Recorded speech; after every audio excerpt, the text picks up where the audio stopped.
It is obvious that no one likes to get electrocuted.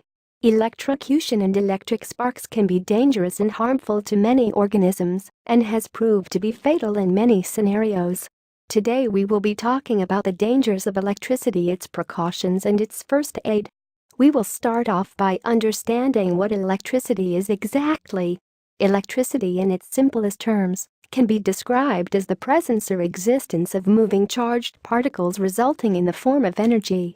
An electric shock occurs if current flows from an electric circuit through a person's body to the earth.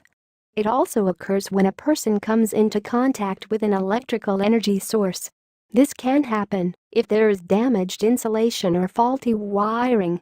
It is the size of the current, not the voltage, and the length of time for which it acts which determine the strength of an electric shock.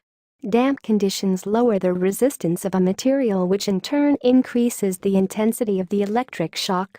To avoid the risk of getting an electric shock, you may switch off the electrical supply to an appliance before starting repairs. Do not allow appliances or cables to come into contact with water. Do not have long cables trailing across a room, under a carpet that is walked over regularly, or in other situations where the insulation can become damaged. This can result in a deadly electric shock. What should you do in case of an electric shock? Switch off the electric supply with an insulative material if the person is still under the influence of electrocution. Call for qualified medical assistance. Perform CPR if there is no heartbeat or no sign of breathing.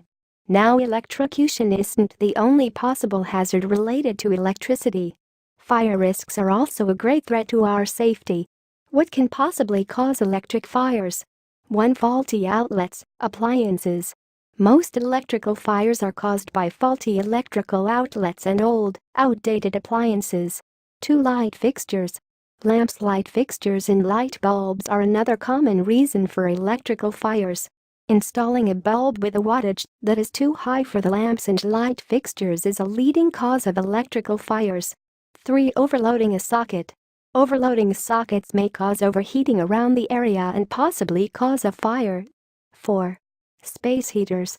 Because these types of heaters are portable, many times people put them too close to combustible surfaces such as curtains, beds, clothing, chairs, couches and rugs. This can also cause fire when near a flammable substance or vapor. Now for the important question. How do we prevent these electrical fires from occurring? We can by avoid running electrical cords beneath carpets. Keep electrical cords away from sources of heat and water. Discard all cords and plugs that are worn or frayed and replace them with new ones. Do not overload sockets. Repair all damaged insulation and faulty wiring to prevent these fires. Now we need to ask ourselves, how to extinguish electric fires?